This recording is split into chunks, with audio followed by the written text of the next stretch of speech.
Welcome to Piece of History. तो चलिए आज इतिहास के उन पन्नों को पलटते हैं जिनमें एक सबसे रहस्यमयी शहरी समाज की कहानी छुपी है। हम बात कर रहे हैं हड़प्पा सभ्यता की। ये एक ऐसी दुनिया की कहानी है जो समय में कहीं खो गई, लेकिन उसकी गूंज आज भी हमें हैरान करती है।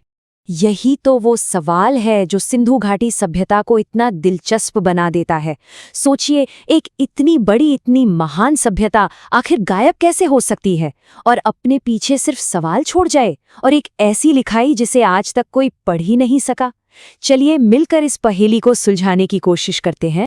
तो ये कहानी है हड़प्पा सभ्यता की, एक ऐसी सिविलाइजेशन जो हजारों साल पहले भारतीय उपमहाद्वीप के उत्तरी हिस्से में अपने चरम पर थी।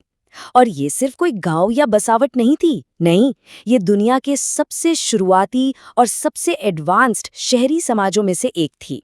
देखिए, ये सभ्यता कोई रातों रात नहीं बन गई थी। इसकी जड़ें बहुत गहरी थीं, शुरुआती खेतीबाड़ी करने वाले समुदायों में।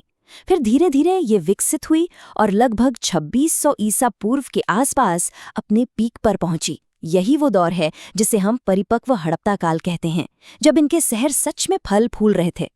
लेकिन फिर एक धीमी, बहुत ही रहस्यमयी गिरावट शुरू हो गई। तो सवाल ये उठता है कि वो अपने पीछे छोड़कर क्या गए, और इसका सबसे बड़ा, सबसे शानदार जवाब है उनके शहर। ये शहर उनकी सोच और उनके जबरदस्त संगठन का आईना है। और ये सवाल पूछना बनता भी है, क्योंकि सच कहूं तो उनकी शहरी प्लानिंग कमाल की थी, हैरान कर देने वाली। जरा सोचिए, एक ऐसा टाइम जब दुनिया के ज्यादातर हिस्सों में शहरों का कोई नामो निशान तक नहीं था, उस वक्त ये लोग एकदम ग्रिड सिस्टम पर शहर बसा रहे थे। बिल्कुल आज के जमाने जैसा लगता है ना।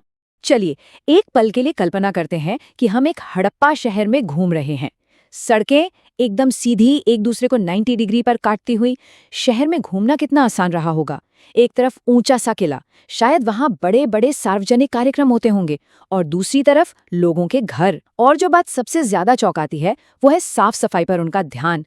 मतलब हर घर का अपना कुआं, अपना बाथरूम, और सड़कों के नीचे ढकी हुई नालियां। ये सब क्या बताता है? यही कि वो लोग कितने ऑर्गेनाइज्ड और कितने दूर की सोचने वाले थे।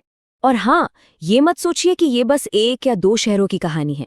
नहीं, हम बात कर रहे हैं एक बहुत बड़ी, एक विशाल सभ्यता की।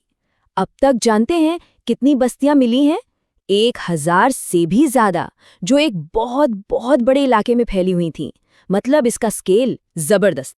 तो इतने शानदार शहर, इतनी बड़ी सभ्यता आखिर चलती कैसे थी? इनका इकोनॉमिक इंजन क्या था? चलिए अब ये समझते हैं कि ये लोग इतने प्रॉस्पेरस, इतने समृद्ध कैसे हुए। तो देखिए, इनकी इकोनॉमी के ना कई मजबूत पिलर्स थे। सबसे पहला तो था खेतीबाड़ी। गेहूं, जौ, कपास, इनसे पूरी आबादी का पेट भरता था। लेकिन वो सिर्फ किसान नहीं थे, बिल्कुल नहीं, वो कमाल के कारीगर भी थे। ऐसे ऐसे मन के बनाते थे, ऐसी मेटल की चीजें बनाते थे कि दूर दूर तक उनकी डिमांड थी। और ये सारा ट्रेड एक ऑर्गेनाइज्ड सिस्टम से चलता था। सबके लिए एक जैसे वजन और माप। और तो और लोथल जैसे पोर्ट से वो समंदर के रास्ते मेसोपोटामिया तक पहुंच गए थे। मतलब हम कह सकते हैं कि ये दुनिया की पहली ग्लोबल इकोनॉमी में से एक थी। अच्छा, हमने उनके शहरों की बात की, उनकी इकोनॉमी की बात की। अब जरा उन लोगों के बारे में सोचते हैं जिन्होंने ये सब बनाया। उनका कल्चर कैसा था? वो कौन सी जुबान बोलते थे? और यहीं हम इस कहानी के सबसे बड़े रहस्य से टकराते हैं।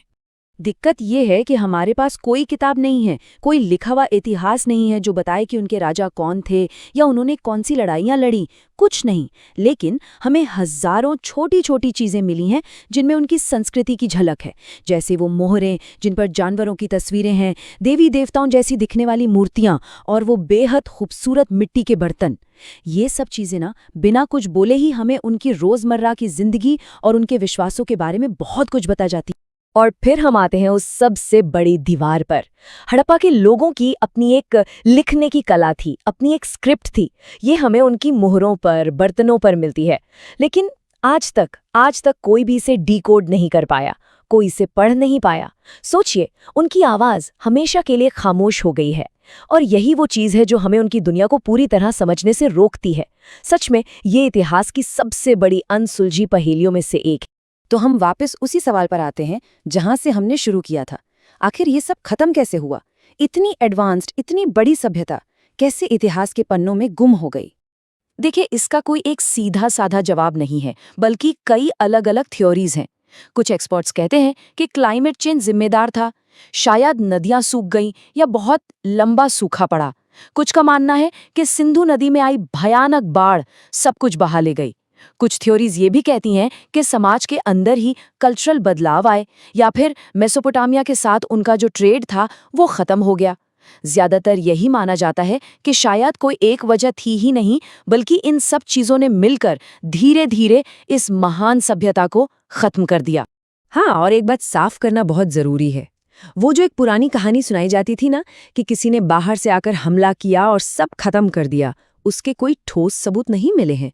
जो भी सबूत मिले हैं वो एक धीमी गिरावट की तरफ इशारा करते हैं, किसी अचानक हुई जंग की तरफ नहीं। तो ये एक धीमी मौत थी, कोई अचानक हुआ अंत नहीं। और आखिर में ये सवाल जो हमें सोचने पर मजबूर कर देता है, एक 4000 साल पुरानी शहरी सभ्यता का अंत आज की हमारी मॉडर्न दुनिया को क्या सिखा सकता है?